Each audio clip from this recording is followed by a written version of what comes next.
万千妙，我今天要讲的故事是小纸船。小纸船沿着河往下流，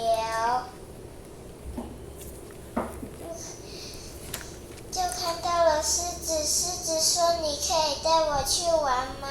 小纸船说：“可以。”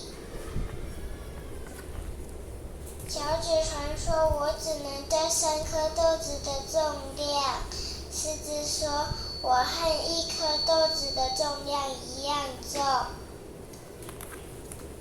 又看到了大象，大象说：“你可以载我去玩吗？”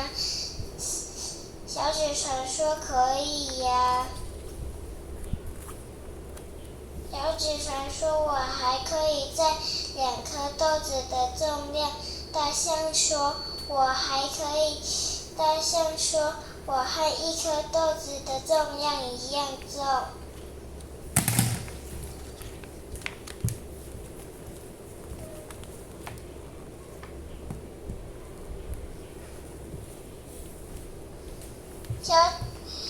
又看到了小豆子，小豆子说：“你可以。”小纸船说：“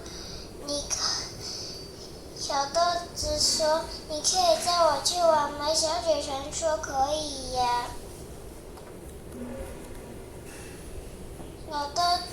小纸船说：“我还可以载1颗豆子的重量。”小豆子刚上去就沉下去了。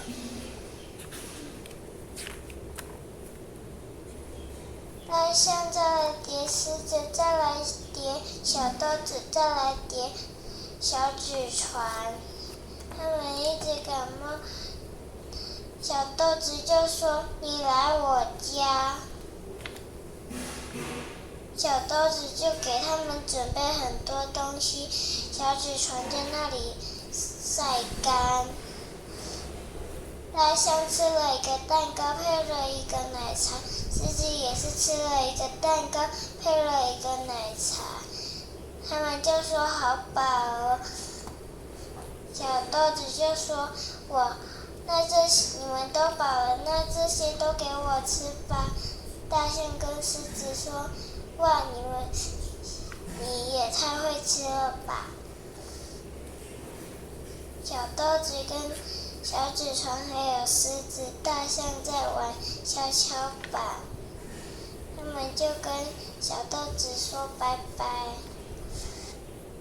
小纸船再到大象家，再到狮子家，再回去小纸船自己的家。